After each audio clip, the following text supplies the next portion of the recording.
Today, we're taking a closer look at Sweden. Specifically, how a country known for being pretty progressive is, well, changing its tune on immigration and integration. Our mission here is to kind of unpack this shift, looking at government statements, but also, importantly, an individual story. Yeah, it's a really interesting situation. Sweden's new integration minister, Simona Mohamsson, even called it an extreme country in a good way. And one pretty striking part of that integration plan is this proposal to actually survey immigrants' values. Survey their values. What does that mean in practice? Well, the idea, according to Minister Mohamsson, is to help people coming from, say, more traditional or conservative societies understand Sweden's way of life.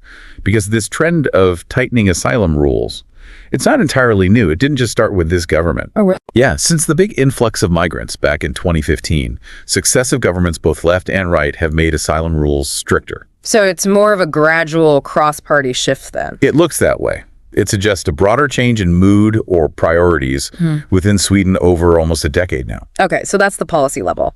But these policies affect real people.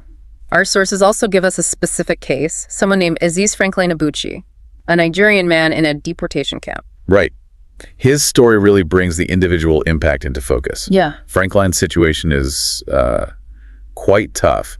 His asylum request was denied, so he's facing deportation. And the core problem is? It seems to hinge on a Polish working permit. You know, the kind that lets non-EU citizens work in the EU. He insists it's valid, but the Swedish police took it. They suspect it's fake. Why fake? Apparently they checked, and the Polish authorities said they didn't issue it or couldn't confirm it, but Franklin maintains it is real, and the police have it wrong.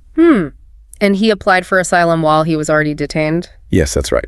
Well, in detention. And what's his main plea right now? It's quite specific, isn't it? It really is. He's saying he'll go along with the deportation if he gets that Polish working permit back from the police. He prioritizes getting the permit back even over something called a reestablishment offer. Yeah, which is usually some kind of support package to help people resettle back home after deportation. Wow. So that single document, that permit, is incredibly important to him. His sense of justice, maybe his future plans. It seems absolutely crucial in his view. So what we're seeing here is this real tension. National policy decisions, these deep societal values in Sweden, and then the stark reality for an individual like Aziz Franklin Abuchi caught in the middle. Exactly. It really highlights the complexities, doesn't it? How countries try to balance their own identity, security, alongside humanitarian concerns. There aren't easy answers. And Franklin's specific issue with the permit, the dispute over documentation versus state verification, that's a common friction point you see in immigration systems globally. It's a huge balancing act, and it leaves you, the listener, with something to think about. What does integration truly mean? And how do these individual stories, like Franklin's focus on his permit, make us question these big policy debates, especially when one bureaucratic detail can change everything for a person?